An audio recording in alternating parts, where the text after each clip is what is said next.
ময়দানে হাসরে উঠাবেন। ওয়াইন আকসুরা আন আমালিহি, যদিও আশেক জাকের প্রেমিক পাগলদের নেক আমল অতিশয় কম হয়, অতিশয় কম হয়, অতিশয় কম হয়। আমরা আমলের কোনো ধারদারি না, আমলের ধারদারি না। আমরা শুধু আপন মুর্শিদকে, আল্লাহর ওলিকে ভালোবাসি, আমরা দয়াল নবীজিকে ভালোবাসি।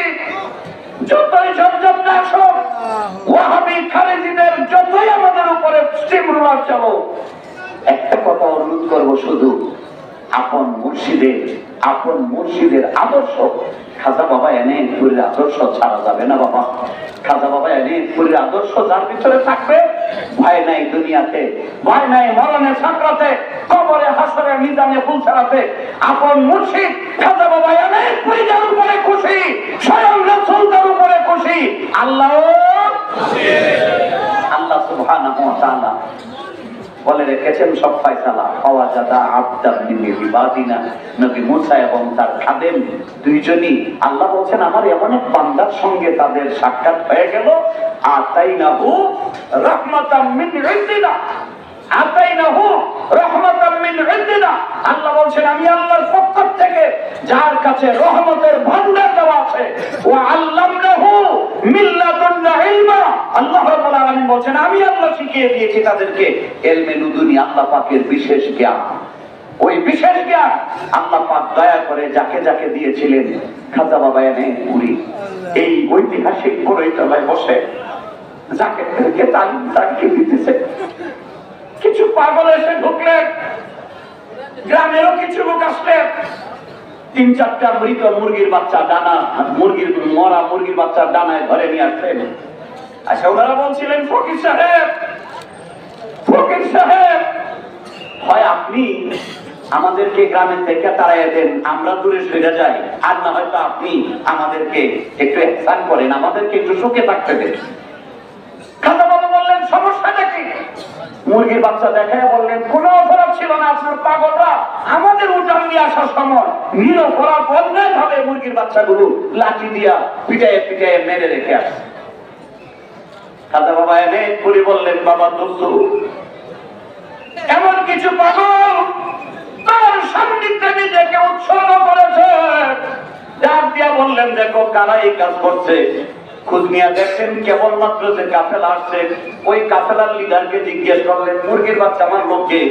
লিডার কয় ভাইজান, যে লোকটা যে ছেলেটা মাত্র আমাদের জাকের না মুরিদ না, আমরা যখন গান গাইতে গাইতে আসতেছিলাম, ওই রাখাল ছেলেটা রাস্তার থেকে আমাদের পিছু নিয়েছে।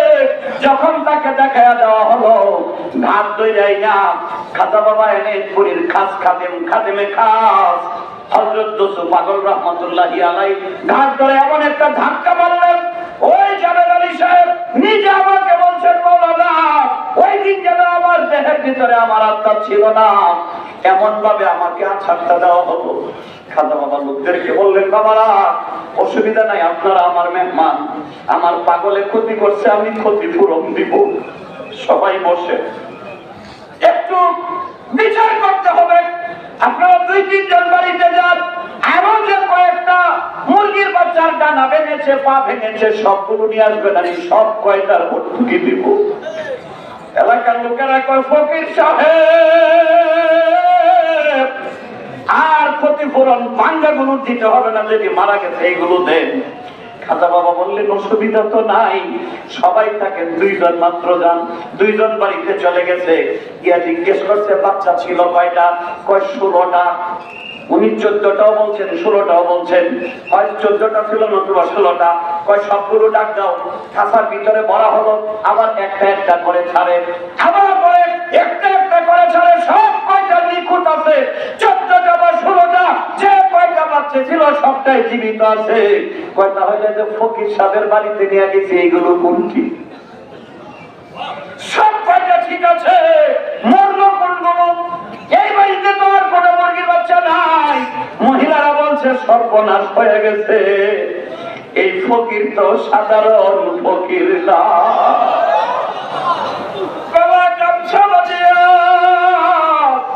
ওই সারা এলাকার নারী পুরুষ আইসে ঐতিহাসিক বড়ইতলার সামনে পড়ছে। বাবা রে, এই সেই মহান বলি আল্লাহ। খাজা বাবা এমনি পড়ি, শুধু বিশ্বাসের দরকার, ছেলের ভিতরে একটু ইমানের দরকার, বিশ্বাসের দরকার।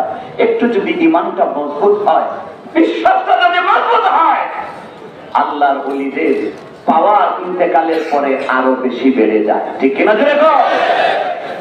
আসলে আমি আগেই বলছি যে আমরা আলোচনার জন্য আসছি, শুধু দয়াল দরদির কদম ধুলি